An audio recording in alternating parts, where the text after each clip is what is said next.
हम capital budgeting chapter पढ़ने जा रहे हैं और कैपिटल बजटिंग क्या है, इसे कैसे कैलकुलेट करते हैं, ये हम सीखने वाले हैं। कैपिटल बजटिंग को समझने के लिए जैसे मान लीजिए कि अगर आप किसी इन्वेस्टमेंट को करना चाहते हैं तो ये सबसे पहले आप कैपिटल बजटिंग तैयार करते हैं कि कितना पैसा इन्वेस्टमेंट करें, उस पर कितना अर्निंग होगा और किस टाइम पे कितना अर्निंग हमें मिलेगा, किस पे ज्यादा अर्निंग होगा, किस पे कम अर्निंग होगा। इसके बारे में एक जो है आप स्टेटमेंट बनाते हैं जो कि कैपिटल बजटिंग है। मान लीजिए जैसे कि आपके पास दो ऑप्शन है, दो मशीनरी में आप इन्वेस्टमेंट करना चाहते हैं। एक इन्वेस्टमेंट में आपको मान लीजिए कि अर्निंग भी अच्छी है और लास्ट में जो है उसका स्क्रैप वैल्यू भी बच रहा है, और दूसरी एक वही मशीन है, उतना ही जो है आप इन्वेस्टमेंट कर रहे हैं, उसमें अर्निंग भी कम है और लास्ट में जो है स्क्रैप वैल्यू भी नहीं बच रहा है, लास्ट में आपको पता चल रहा है कि नुकसान ही हो रहा है। तो आप उसी में इन्वेस्टमेंट करेंगे जिसमें आपको अर्निंग सही हो रहा है, हाई रेट से अर्निंग होगा। तो इसके बारे में हम कैपिटल बजटिंग में पढ़ेंगे। तो चलिए पहले हम जान लेते हैं इसको कैसे कैलकुलेट करेंगे। इसमें सबसे पहले तीन चीज निकालना होगा। पहला है इनिशियल इन्वेस्टमेंट या इंस्टॉलेशन, दूसरा निकालेंगे हम सब्सिक्वेंट कैश इनफ्लो, तीसरा निकालेंगे हम टर्मिनल कैश फ्लो। अब देखिए क्या है, जो अगर आप इन्वेस्टमेंट करेंगे तो इन्वेस्टमेंट एक ही टाइम होगा। इन्वेस्टमेंट क्या होगा, वन टाइम होगा। एक बार आप पैसे लगाएंगे, उसके बाद से उस पे जो रिटर्न है, इनकम है, प्रॉफिट है, वो हमेशा बार बार आपको मिलेगा। तो जो इनिशियल इन्वेस्टमेंट निकालते हैं वो एक टाइम के लिए निकलेगा जब आप इन्वेस्टमेंट करेंगे फर्स्ट ईयर उस टाइम की। सब्सिक्वेंट कैश इनफ्लो क्या है, सब्सिक्वेंट कैश इनफ्लो जो है वो हर साल आपको जो है होने वाले अर्निंग रिटर्न जो प्रॉफिट होगा उससे वो है। ये क्या है, मेनी टाइम होगा, यानी कि हर साल होगा, साल में दो बार भी हो सकता है, एक साल भी हो सकता है, तो ये हर एक साल होगा जब तक इसका टाइम होगा। और टर्मिनल कैश फ्लो है, ये जो लास्ट में आप ईयर एंड होगा तो कितना आपके पास स्क्रैप वैल्यू बचा है या क्या आपके पास उससे फाइनल इनकम आने वाला है वो होगा। तो सबसे पहले इनिशियल इंस्टॉलेशन या इनिशियल इन्वेस्टमेंट कैसे कैलकुलेट करेंगे इसका फॉर्मूला देख लेते हैं। इसके लिए होता है सबसे पहले आपको कॉस्ट चुकानी पड़ती है। कोई भी अगर एसेट लेते हैं या कहीं इन्वेस्टमेंट करते हैं या मशीनरी परचेज करते हैं तो सबसे पहले उसके लिए आपको कॉस्ट कुछ ना कुछ होता है। तो सबसे पहले लिखेंगे हम कॉस्ट ऑफ फिक्स एसेट, उसके बाद ऐड करेंगे अगर मान लीजिए मशीनरी आपने परचेज किया तो उसको मशीनरी को चलाने के लिए उसमें कुछ ना कुछ आपको उसको लगाने के लिए एक्सपेंस होगा, जैसे इंस्टॉलेशन एक्सपेंस कुछ ना कुछ होगा, तो उसको भी इसमें ऐड करेंगे। अब मान लीजिए आपके पास मशीनरी हो गया, लेकिन मशीनरी के बाद आपके पास मशीनरी ऐसे ही थोड़ी ना काम करेगी, उसके लिए तो आपके पास वर्किंग कैपिटल जो है वर्किंग कैपिटल का होना जरूरी है। वर्किंग कैपिटल नहीं होगा तब तक आप जो है मशीनरी चला ही नहीं सकते हैं। मशीनरी को यूज करने के लिए जो है वर्किंग कैपिटल आपके पास होना चाहिए। वर्किंग कैपिटल अगर गिवन होगा तो उसको भी ऐड करेंगे। उसके बाद से क्या है, माइनस करेंगे sale price of old asset. अगर मान लीजिए कि इस टाइम मैं कोई नई मशीनरी लेना चाहता हूँ या कोई एसेट लेना चाहता हूँ, तो मेरे पास पहले से पुराने मशीनरी है या कोई एसेट है, उसको बेचने से जितना पैसे हमारे पास आएगा वो जो नई हम मशीनरी या कोई एसेट लेंगे उसमें से उसको माइनस करेंगे। तो अगर मान लीजिए 10 लाख के हमारे पास एक नई एसेट मिल रही है जिसमें आप इन्वेस्टमेंट करना चाहते हैं, अगर पुरानी जो आपके पास एसेट है उसको बेचने से 5 लाख मिल रहा है, तो 10 लाख में से 5 लाख घटा दीजिए तो 5 ही लाख तो और आपको तैयार करना पड़ेगा, 5 लाख की व्यवस्था करनी पड़ेगी नई जो इन्वेस्टमेंट करना है उसके लिए। तो अगर जो ओल्ड एसेट होगा उसको माइनस करेंगे, अब वो जितने में भी बेची जाएगी उसको नेक्स्ट क्वेश्चन में हम देखेंगे। अब नेक्स्ट क्या है इसमें, टैक्स ऑन कैपिटल गेन। अगर मान लीजिए कि आप जो मशीनरी अभी 5 लाख की बेच रहे हैं जो पुरानी आपके पास है, उससे अगर कोई प्रॉफिट हो रहा है, वो मान लीजिए प्रेजेंट वैल्यू आपके पास 5 लाख है, अगर आपने उसको 5.5 लाख में बेच दिया तो 50,000 जो आपके पास मान लीजिए कि कैपिटल गेन आया, तो उस पे जो आपको टैक्स देना पड़ेगा उसको भी ऐड करेंगे। कैसे करेंगे, मान लीजिए टैक्स रेट गिवन होगा, टैक्स रेट से मल्टीप्लाई करेंगे जो भी आपका कैपिटल गेन होगा।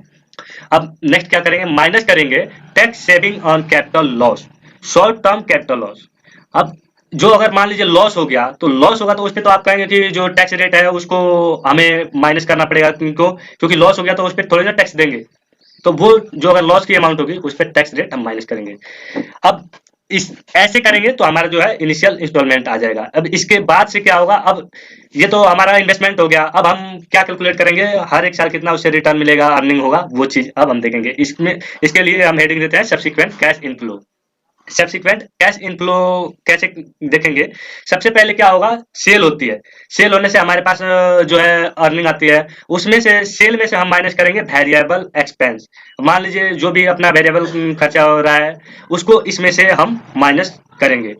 उसके बाद से फिक्स एक्सपेंस जो होगा वो माइनस करेंगे। तो हमारा जो है सेल में से वेरिएबल कॉस्ट और फिक्स एक्सपेंस, जो वेरिएबल एक्सपेंस है और फिक्स एक्सपेंस है वो माइनस करेंगे तो हमारा आ जाएगा कंट्रीब्यूशन। जो अब उसके बाद से अब क्या करेंगे, माइनस करेंगे हम डेप्रिसिएशन। डेप्रिसिएशन माइनस करेंगे, फिर हमारा माइनस होगा टैक्स। उसके बाद जो हमारा है नेट प्रॉफिट आ जाता है। इतना तो हमने पहले भी सीखा है और अब भी रिवीजन कर ले रहे हैं कि अगर सेल की वेरिएबल कॉस्ट घटाते हैं, फिक्स कॉस्ट घटाते हैं, जो भी है, और उसके बाद डेप्रिसिएशन घटाते हैं, उसके बाद टैक्स घटाते हैं तो हमारा नेट प्रॉफिट आ जाता है। लेकिन यहाँ सब्सिक्वेंट कैश इनफ्लो निकालने के लिए यहीं तक हमारा काम खत्म नहीं हो जाएगा। अब जो टैक्स घटाए, जो टैक्स कम पे करने के लिए हमने क्या किया था, जो डेप्रिसिएशन माइनस किया था। डेप्रिसिएशन क्या है, नॉन कैश आइटम है और हम कैश इनफ्लो की बात कर रहे हैं। तो फिर अब इसको दोबारा से हम यहाँ पर ऐड कर देंगे। टैक्स को कम पे करने के लिए डेप्रिसिएशन घटाए थे, टैक्स जैसे माइनस हो गया उसके बाद दोबारा जितना डेप्रिसिएशन आपने माइनस किया था उतना यहाँ ऐड कर देंगे। उसके बाद से माइनस करेंगे हम कैपिटल एक्सपेंडिचर। अगर कोई आपने मतलब कैपिटल एक्सपेंडिचर किया है ड्यूरिंग द ईयर तो वो भी यहाँ से माइनस करेंगे। अब इसका अल्टरनेटिव जो एक फॉर्मूला है वो क्या हो सकता है। अब यहाँ तक हमने देखा कि सेल में से वेरिएबल एक्सपेंस, फिक्स एक्सपेंस और डेप्रिसिएशन, टैक्स ये घटाने के बाद हमारा नेट प्रॉफिट आता है। अगर क्वेश्चन में ये सब ना दे करके आपको डायरेक्ट नेट प्रॉफिट गिवन है तो सब्सिक्वेंट कैश इनफ्लो निकालने के लिए क्या करेंगे, नेट प्रॉफिट में ऐड कर देंगे जो अब ये दोबारा से डेप्रिसिएशन है क्योंकि ये नॉन कैश आइटम था। और उसके बाद ऐड करेंगे, अगर मान लीजिए कोई इंटरेस्ट है, आपने बैंक से लोन लिया या कहीं से और लोन लिया तो उस पर जो इंटरेस्ट बनेगा वो भी आप इसमें ऐड करेंगे। लेकिन वो इंटरेस्ट जो है उसको पूरा इंटरेस्ट ऐड नहीं करेंगे, उसको इंटरेस्ट को मल्टीप्लाई करेंगे 1 माइनस टैक्स रेट से। उसके बाद से जो है फिर माइनस करेंगे हम कैपिटल एक्सपेंडिचर, जो यहाँ पर कैपिटल एक्सपेंडिचर आपने कोई ड्यूरिंग द ईयर किया। अब आता है हमारा जो है terminal cash flow. Terminal cash flow कैसे निकालेंगे, अब मान लीजिए अगर कोई भी अपना इन्वेस्टमेंट हमने किया जैसे मशीनरी में ही किया तो उसका कुछ ना कुछ स्क्रैप वैल्यू होगा। तो स्क्रैप वैल्यू जो अब देखिए, scrap value of new asset कौन सी है, जो अभी हमारे पास चल रही है। जैसे अब यहाँ पर एक ओल्ड वाला हमने माइनस कर दिया था इन्वेस्टमेंट के टाइम पे ही, तो उसका नहीं लेंगे, न्यू का जो न्यू एसेट जो हम इन्वेस्टमेंट कर रहे हैं उसका। फिर माइनस करेंगे हम टैक्स ऑन कैपिटल गेन, जो भी हमारा इस टाइम पर अगर इसको बेचने से जो भी हमारा गेन होगा कैपिटल गेन उसको माइनस करेंगे। फिर ऐड करेंगे हम tax saving on capital loss, जैसे कि मान लीजिए कि अगर कोई लॉस होता है पहले ही यहाँ पर हमने समझा था। और उसके बाद से प्लस करेंगे वर्किंग कैपिटल। वर्किंग कैपिटल जो है वो तो क्यों, देखिए जब हम स्टार्टिंग में वर्किंग कैपिटल जितना लगाए थे, मान लीजिए 20 शेयर का लगाए हो, 50 शेयर का, वो फिर यहाँ पर ऐड करना पड़ेगा, तब आएगा हमारा जो है टर्मिनल कैश फ्लो। चलिए अब हम एक एग्जांपल से इसको करते हैं, कैसे करेंगे। एक मैंने एग्जांपल लिया हुआ है, जैसे कि मान लीजिए यहाँ ओल्ड एसेट का इंफॉर्मेशन गिवन है, न्यू एसेट का इंफॉर्मेशन गिवन है। कैसे कैलकुलेट करेंगे इसका आंसर, देखिए ओल्ड जो एसेट है उसका कॉस्ट जो है 60,000 है और प्रेजेंट वैल्यू जो उसकी है वो है 24,000। और रियल लाइफ जो है अब यूज करने की जो टाइम बची है उसको वो 4 साल है, 4 ईयर। प्रेजेंट सेल कितना में हो रहा है, 20,000 में। आ गया ना, प्रेजेंट वैल्यू है 24,000 और सेल कितने में हो रहा है, 20,000 में। तो यहाँ पर क्या हो रहा है, 4,000 की लॉस हो रहा है। अगर 4,000 की लॉस की बात करें, अगर मान लीजिए इसमें टैक्स रेट गिवन है जैसे यहाँ पर 30%, तो 4,000 मल्टीप्लाई करेंगे 30%, जो हमारा आएगा आंसर वो हमारा हो जाएगा tax saving on capital loss, short term की अलाइए। अब यहाँ पर ये इन्फॉर्मेशन हमारे पास ओल्ड एसेट का है। न्यू एसेट का क्या है, कॉस्ट गिवन है 1,30,000, लाइफ है 4 इयर्स, स्क्रैप वैल्यू है वो 18,000 है। उसके बाद एडिशनल में बोला है, एडिशनल नहीं, एडिशन कंट्रीब्यूशन जो प्रॉफिट है वो 60,000 है। यानी कि एडिशन कंट्रीब्यूशन प्रॉफिट, कंट्रीब्यूशन का बात मैंने बताया आपको, यहाँ पर देखिए ये कंट्रीब्यूशन मैंने बताया सेल में से वेरिएबल एक्सपेंस और फिक्स एक्सपेंस माइनस हो गया तो जो आया हमारा वो होता है कंट्रीब्यूशन। तो यहाँ तक जो है वेरिएबल और फिक्स एक्सपेंस निकालने के बाद हमारे को गिवन है कंट्रीब्यूशन प्रॉफिट। तो अब देखिए नेक्स्ट क्या है इसमें, नेक्स्ट है टैक्स रेट 30% और कैपिटल गेन नॉट कंसीडर। इसमें क्वेश्चन में गिवन है कैपिटल गेन है उसको कंसीडर नहीं करना है, उसको कुछ नहीं करना है। कैसे कैलकुलेट करेंगे, सबसे पहले इनिशियल इन्वेस्टमेंट या इंस्टॉलेशन। इसके लिए क्या था कि कॉस्ट, सबसे पहले इसमें कॉस्ट गिवन है, कॉस्ट कितना है, कॉस्ट जो न्यू एसेट का हम लेंगे वो, ओल्ड का कॉस्ट नहीं लेंगे, न्यू का हम न्यू इन्वेस्टमेंट के लिए बात कर रहे हैं, 1,30,000 है। 1,30,000 और माइनस करेंगे सेल। सेल ओल्ड का कितना है, अभी प्रेजेंट सेल यहाँ गिवन है 20,000, न कि प्रेजेंट वैल्यू नहीं लेना है, इतना में सेल नहीं हो रहा है, प्रेजेंट सेल जितना दिया है उतना में 20,000 माइनस करेंगे तो हमारे पास आ जाएगा 1,10,000, जो कि इनिशियल इंस्टॉलेशन जो टैक्स सेविंग कंसिडर नहीं किया गया है। अगर टैक्स सेविंग कंसिडर किया गया होता तो इसमें प्लस करते, कितना हो रहा है, 4,000 का लॉस हो रहा है, 4,000 का 30% प्लस कर देते इसमें, तो हो जाता हमारा इनिशियल इन्वेस्टमेंट। अब देखिए ये तो हमारा था कि एक टाइम पे इसको इन्वेस्टमेंट करना था। अब नेक्स्ट क्या है, subsequent cash flow. Subsequent cash flow के लिए क्या करेंगे, अब देखिए सब्सिक्वेंट कैश फ्लो, सबसे पहले हम सेल लेते थे और माइनस करते the variable expense, fix expense, लेकिन यहाँ पर कंट्रीब्यूशन आपको गिवन है, कंट्रीब्यूशन प्रॉफिट, यानी कि वेरिएबल एक्सपेंस और फिक्स एक्सपेंस माइनस करने के बाद, तो उसके बाद हमारा क्या आता है, उसके बाद जो है आप देखेंगे कि यहाँ पर उसके बाद हम माइनस करते हैं डेप्रिसिएशन, और उसके बाद टैक्स माइनस करते हैं, फिर ऐड करते हैं डेप्रिसिएशन। वही काम हम अब यहाँ पर करने वाले हैं। तो अब क्या करेंगे, यहाँ पर माइनस करेंगे हम डेप्रिसिएशन। अब डेप्रिसिएशन कैसे कैलकुलेट करेंगे, अब देखिए जो ओल्ड वाला था वो तो सेल हो चुका है, अब उसकी तो बात ही खत्म हो चुकी है, उसी टाइम इन्वेस्टमेंट के ही टाइम पे उसको सेल कर चुके हैं। तो अब देखिए दोनों का यहाँ पर डेप्रिसिएशन निकालेंगे, पहले तो न्यू एसेट का निकालेंगे, यहाँ पर कॉस्ट गिवन है, उसके बाद से देखेंगे स्क्रैप वैल्यू गिवन है, तो cost minus scrap value divide by year, 4 year है, तो 1,30,000 माइनस 18,000 डिवाइड बाई 4, यानी कि अब जो ये हमारा आएगा, ये हमारा आ जाएगा, ये मान लीजिए कि आपको है 28,000 डेप्रिसिएशन आ जाएगा न्यू एसेट से। ओल्ड का कितना आएगा, ओल्ड का जो है प्रेजेंट वैल्यू गिवन है 24,000, और रियल लाइफ अब से यूज करने की 4 साल, सेल को नहीं लेंगे, यहाँ पर प्रेजेंट में कितना है उसको देखेंगे, तो 24,000 डिवाइड बाई 4 करेंगे तो ये हमारा आ गया डेप्रिसिएशन ओल्ड एसेट का। तो न्यू एसेट का जो डेप्रिसिएशन है 28,000 माइनस करेंगे 6,000, उसके बाद जो ये हमारा डेप्रिसिएशन आया वो जो कंट्रीब्यूशन प्रॉफिट है उसमें से माइनस करेंगे। पहले 6,000 घटा दिए क्योंकि वो ओल्ड वाला बिक चुका है इन्वेस्टमेंट के टाइम पे ही। तो अब ये हमारा माइनस होगा 60,000 में से 22,000। अब ये हमारा जो है कैश फ्लो बिफोर टैक्स आ गया 38,000। अब 38,000 आने के बाद से हम क्या करेंगे, माइनस करेंगे टैक्स, 30% यहाँ पर गिवन है, तो 38,000 का 30% निकालेंगे तो 11,400 आ गया।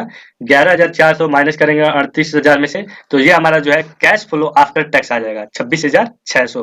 अब फिर हम दोबारा क्या करेंगे, ऐड कर देंगे डेप्रिसिएशन, क्योंकि ये नॉन कैश आइटम है। तो अब ये डेप्रिसिएशन हमारा यहाँ पर माइनस होता है 22,000, अब यहाँ ऐड कर देंगे 22,000, ये हमारा जो है 48,000 जो है आंसर आ जाएगा। ये है कि जो अब 4 साल इसका लाइफ है, 4 साल हमें 48,600 रुपये आएगा। तो ये था कि हमारा कैसे मतलब इसको कैलकुलेट करना है। अब देखिए अगर थर्ड पॉइंट, सॉरी यहाँ पर सेकंड पॉइंट था, थर्ड पॉइंट जो है वो है कि टर्मिनल कैश फ्लो।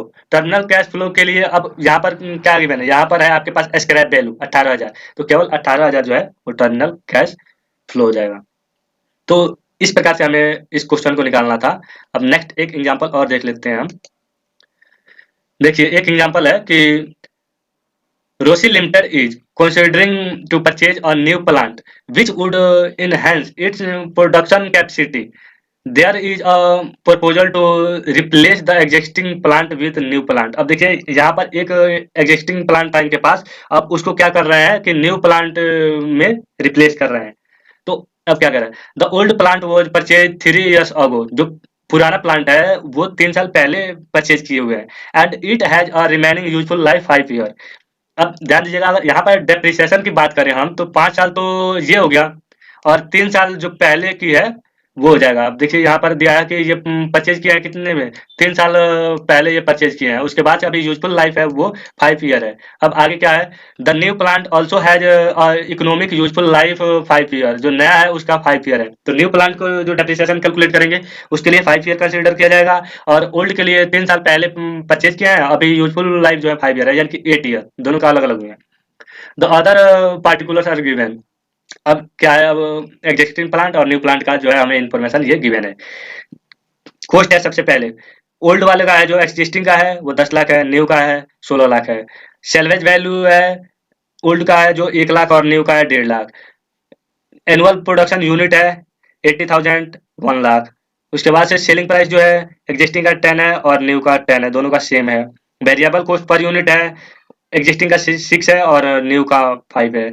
उसके बाद से एनुअल फिक्स कॉस्ट जो है ये हमारे पास एग्जिस्टिंग का 2 लाख और न्यू का 1.5 लाख। ये हमारे पास इंफॉर्मेशन गिवन है। नेक्स्ट आगे क्या इंफॉर्मेशन है ये देख लेते हैं। नेक्स्ट देखिए, इसमें आगे क्या करता है कि the company is using straight line method for charging depreciation and tax rate is 30%। You are required to compute annual increment cash inflow after tax. जो इंक्रीजमेंट है दोनों का पहले आपको कैश फ्लो निकालना है, कैश इनफ्लो आफ्टर टैक्स, और उन दोनों में इंक्रीजमेंट जो होगा, न्यू वाले में जो इंक्रीजमेंट है उसको हमें बताना है। तो क्या करेंगे, सबसे पहले जो हम अभी फॉर्मूला पढ़े जैसे करे थे वैसे ही करेंगे, लेकिन इसमें क्या है, केवल सब्सिक्वेंट की हम पहले देखेंगे। कॉस्ट की तो यहाँ इनिशियल इन्वेस्टमेंट की तो बात ही नहीं है, क्योंकि यहाँ पर ऑलरेडी इसमें दिया हुआ है दोनों का। तो हम इसके लिए क्या करेंगे, सबसे पहले देखिए, सबसे पहले हम लेंगे प्रोडक्शन यूनिट कितना है। प्रोडक्शन यूनिट एग्जिस्टिंग का है 80,000 और न्यू का है 1,00,000। अब उसके बाद से सेल प्राइस दिया था, सेल प्राइस से मल्टीप्लाई करेंगे जो हमारा यूनिट पर यूनिट का, तो ये हमारा आ गया सेल। एक का हो गया, दोनों का 10 रुपया ही है, तो 10 रुपये के हिसाब से ये देखिए यहाँ पर दोनों का 10 रुपया है, 10 रुपये से आप कीजिएगा तो ये आ गया हमारा, एक का 8 लाख हो गया और दूसरे का 10 लाख हो गया सेल। अब लेस करेंगे वेरिएबल एक्सपेंस, एग्जिस्टिंग का है 6 रुपीज और जो न्यू का है वो 5 रुपीज। तो अब यूनिट कितना है, यूनिट है आपके पास 80,000, मल्टीप्लाई कीजिए 6 से, 8 48 48 4,80,000 और नीचे की है 5 तो 5 लाख हो गया। अब इसको माइनस करेंगे, फिर उसके बाद से फिक्स कॉस्ट एक का जो है वो 2 लाख है, एक का है 1.5 लाख, इसको माइनस कीजिए, हमारा क्या गया, कंट्रीब्यूशन आ गया, जिसे हम ईडी सॉरी ईबीडीटी कहेंगे, earning before depreciation and tax. Earning जो है ये हमारा माइनस करने के बाद 1,20,000 आ गया एग्जिस्टिंग का और 3,50,000 आ गया न्यू का। अब इन्होंने क्या किया है, इसमें जो है इंक्रीजमेंट यहीं से ले लिया है, पहले जो है न्यू में से माइनस किया एग्जिस्टिंग का और उसके बाद से दोनों का डेप्रिसिएशन का अंतर लिया, टैक्स का अंतर लिया, ऐसे करके। लेकिन आपको क्या करना है, इसी फॉर्मेट में आगे कंटिन्यू करेंगे तो आपको सेम समझ आएगा आसानी से, और ऐसे करेंगे। चलिए, तो अब इसके बाद हमारे पास ये आ गया है कि कैश फ्लो बिफोर टैक्स हमारे पास आ गया। हम क्या करेंगे, टैक्स निकालने के लिए सबसे पहले अब हम डेप्रिसिएशन इसमें से माइनस करेंगे। अब देखिए, बिफोर डेप्रिसिएशन एंड टैक्स है। अब डेप्रिसिएशन डेप्रिसिएशन इसमें इंफॉर्मेशन गिवन था कि जो है कॉस्ट है और सैलवेज वैल्यू दोनों का दिया हुआ है। आप देखेंगे कि यहाँ पर कॉस्ट है और दोनों का कॉस्ट है, सैलवेज वैल्यू है, कॉस्ट में से सैलवेज वैल्यू माइनस कीजिए दोनों की और उसके बाद से डिवाइड कीजिए ईयर से। तो एग्जिस्टिंग का आपने देखा था यहाँ पर 3 साल पहले परचेज किया है और 5 साल अभी यूजफुल लाइफ है, यानी कि 8 साल हो गया ईयर, और न्यू का 5 ईयर से ही है, यानी 5 साल ही है। तो अब 16 लाख माइनस करेंगे आप सैलवेज वैल्यू 1.5 लाख और डिवाइड करेंगे 5 से, तो दोनों का डेप्रिसिएशन आएगा। देखिए कैसे करेंगे, ये यहाँ पर ये किए हुए हैं। ओल्ड मशीन है 10 lakh minus 1 lakh salvage value और उसके बाद से डिवाइड कीजिए 8 से, ये आ गया हमारा 1,12,500। और न्यू मशीन का है जो 16,000 कॉस्ट है और माइनस कीजिए सैलवेज वैल्यू 1.5 लाख, डिवाइड कीजिए 5 से, यानी कि 5 साल इसका यूजफुल लाइफ है, तो ये आ गया 2,90,000। अब इन दोनों को हम माइनस करेंगे किसमें से, जो ये हमारा आया हुआ है earning before depreciation and tax में से, इसमें से माइनस करेंगे। तो वही मैं यहाँ पर किया हूँ सीधा सीधा करने के लिए। तो डेप्रिसिएशन माइनस किए दोनों का, फिर ये हमारा आ जाएगा cash flow before tax. Tax minus करने से पहले के जो है कैश फ्लो है। तो अब दोनों में से माइनस किए तो हमारा जो है एक आ गया 7,500 और एक आ गया 60,000। अब टैक्स माइनस करेंगे 30%। 30% किसका माइनस करेंगे, जो हमारा बिफोर टैक्स आया कैश फ्लो, इसका 30% लेंगे, दोनों का 30% लेंगे। तो 7,500 का आ गया 2,250 और 60,000 का आ गया 18,000, दोनों को माइनस करेंगे। अब क्या आ जाएगा हमारे पास, कैश फ्लो जो है आफ्टर टैक्स आ जाएगा। अब उसके बाद से जो है यहाँ पर एफ लिखना है, cash flow, cash flow after tax जो है हमारा दोनों का आ गया। अब इसके बाद क्या करेंगे, फिर दोबारा से हम ऐड करेंगे डेप्रिसिएशन। डेप्रिसिएशन ऐड करेंगे कितना, जितना दोनों में से माइनस किए थे दोनों में उतना उतना ऐड कर देंगे। ऐड करने के बाद हमारा आ गया कैश फ्लो आफ्टर टैक्स। अब एक आ गया 1,17,750 और एक आ गया 3,32,000। अब दोनों को क्या करेंगे, अब जो न्यू है इंक्रीजमेंट के बारे में पूछा है, यही पूछा है क्योंकि cash flow after tax increment. तो अब न्यू जो है न्यू प्लांट में से माइनस कर देंगे ओल्ड वाले को, तो जो हमारा कैश फ्लो आफ्टर टैक्स आएगा ये हमारा ये आ जाएगा 2,14,250। तो यहीं पर हमारा कैलकुलेशन खत्म होगा और सेम उसी तरह से यहाँ भी था। अब देखिए, मैं ऊपर वाले में भी आपको दिखा देता हूँ, जैसे इसमें भी वही आंसर आया होगा 2,14,250। ये रहा 2,14,250। 250 वैसे ही सेम आ गया।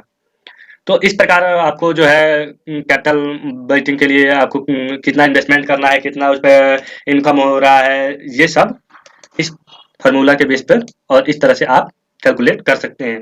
अब नेक्स्ट हम क्या पढ़ेंगे, method of capital budgeting.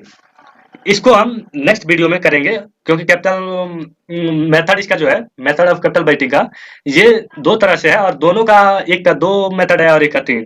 Traditional और नॉन डिस्काउंटिंग मेथड है, जिसमें इसमें एवरेज रेट रिटर्न मेथड है, और दूसरा है पे बैक पीरियड। और जो डिस्काउंटिंग कैश फ्लो मेथड है वो है net present value method, profitability index method और internal rate of return method.